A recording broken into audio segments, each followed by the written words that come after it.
மகிழ்ச்சியின் சத்தம் வழங்கும் அனுதின தேவமன்னா. Voice of Joy presents Daily Manna by Reverend A. Benedict.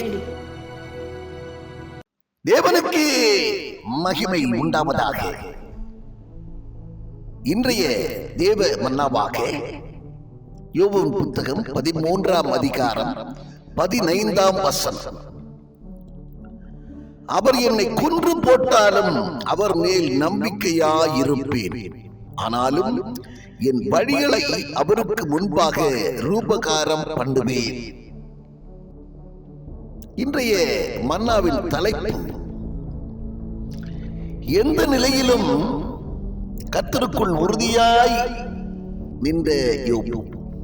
எந்த நிலையிலும் கர்த்தருக்குள் உறுதியாய் நின்ற யோபு. என்னை கேட்கிற அருமையான தேவச்சனமே, அவனுக்கு இருந்ததெல்லாம் அவனை விட்டு போயிட்டு, பிள்ளைகள் மரித்து போனார்கள், மனைவி அவனை நீ செத்துப்போ என்று சொல்லி காணப்பட்ட அந்த சூழ்நிலையிலும் அவர் சொல்லுகிறதான வார்த்தையை பாருங்கள். அவர் என்னை கொன்று போட்டாலும் நான் அவர் மேல் நம்பிக்கையாகத்தான் இருப்பேன். என்னை கொன்றே போட்டாலும் அவர் மேல் நம்பிக்கையாக இருப்பேன், ஆனாலும் அவருக்கு முன்பாக நான் என் வழிகளை ரூபகாரம் பண்ணுவேன். என் வழிகளை அவருக்கு நான் நிரூபிப்பேன். நான் உண்மை உள்ளவன்,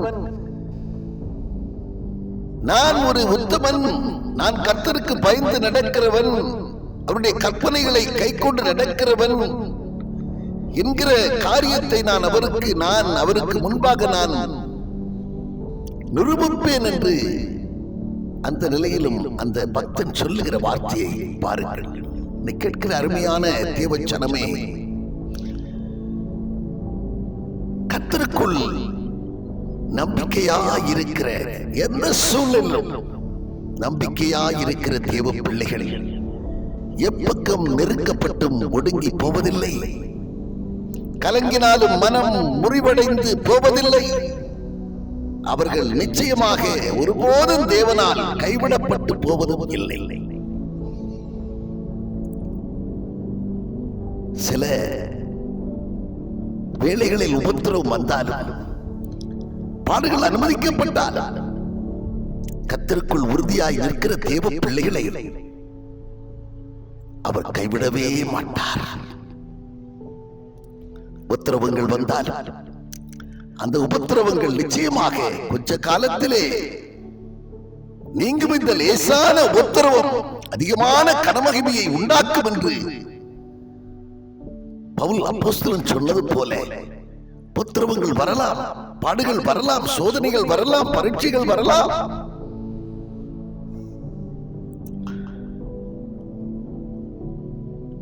ஆண்டவருக்குள் உறுதியாய் காணப்படுகிறவர்களை யாரும் ஒன்றும் செய்ய முடியாது. அந்த உறுதி ரொம்ப முக்கியமாக இருக்கிறது. அந்த யாரால் தான் உறுதியாய் நிற்க முடியும் என்று சொன்னால், ஏசாயா தீர்க்கதரிசன ஆகமத்திலே 26ஆம் அதிகாரம் 1ஆம் வசனம் சொல்லுகிறது விதமாக, உறுதியாய் பற்றி கொண்ட மனதை உடையவன் உண்மையை நம்பி இருக்கிறபடியால் நீர் அவர்களை பூரண சமாதானத்துடன் காத்து நடத்துவீர் என்று சொல்லி அந்த வார்த்தையிலே எழுதப்பட்டிருக்கிறது.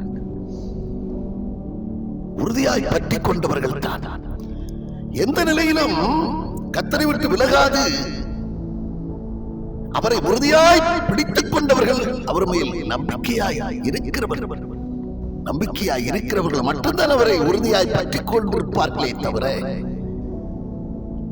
அரைக்குறை நம்பிக்கையோடு அவநம்பிக்கையோடு காணப்படுகிறவர்கள் அவரை உறுதியாய் பற்றிக் கொள்ள முடியாது. அப்படித்தான் இந்த பக்தன் கர்த்தருக்குள் உறுதியாய் நின்றான், கடைசி வரைக்கும் நின்றான். ஆண்டவர் அவனுக்கு இழந்து போன யாவற்றையும் மீண்டும் தந்தார். இரட்டத்தனையான ஆசீர்வாதத்தை அவனுக்கு தந்து அவனை மேன்மைப்படுத்தினார், அவனை உயர்த்தினார், அவனை ஆசீர்வதித்தார். என்னை கேட்கிற அருமையான தேவச்சனமே, தெய்வ பக்தனைப் போல நீங்களும் உறுதியா இருப்பீர்கள் என்று சொன்னால், உங்கள் நம்பிக்கையிலே உறுதியா இருப்பீர்கள் என்று சொன்னால்,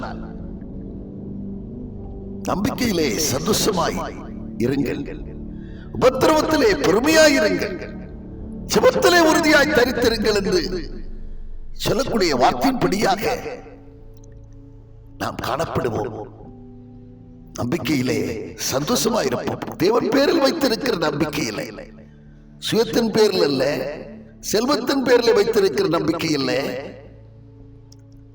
தன்னுடைய பராக்கிரமத்தின் மேலே, தன்னுடைய பலத்தின் மேலே வைத்திருக்கும் நம்பிக்கை இல்லை. நம்முடைய நம்பிக்கை, ஒரே நம்பிக்கை கர்த்தராய் இருக்கும் என்று சொன்னால், நிச்சயம் ஒரு நாள் இல்லை ஒரு நாள் நீங்கள் உயர் அடைக்கலத்திலே வைக்கப்படுவீர்கள் என்கிறதிலே கொஞ்சமும் சந்தேகமில்லை. நாம் ஜெபம். பரலோக பிதாவே, ஆசீர்வதிக்கப்பட்ட இந்த வேலைக்காக நாங்கள் உமக்கு நன்றி செலுத்துகிறோம் ஆண்டவரே. இந்த வார்த்தையை கேட்டுக் கொண்டிருக்கிறதான தேவ பிள்ளைகளும் இடத்திலே அதிக நம்பிக்கை வைத்து உண்மையை உறுதியாய் பற்றிக் கொண்டிருப்பார்களாக. அவர்களுக்கு அந்தபடியான சிந்தையை தருவீராக. நீரே மெய்யான தேவன் என்கிறதை அறிந்து உம்மிடத்தில் அதிக நம்பிக்கை வைத்து உம்மை முற்றுமுடிய சார்ந்திருப்பார்களாக. கர்த்தாவே, அப்படி இருப்பவர்களை நீ மேன்மைப்படுத்துகிற உயர்த்துகிற தேவனாக இருக்கிறீர்.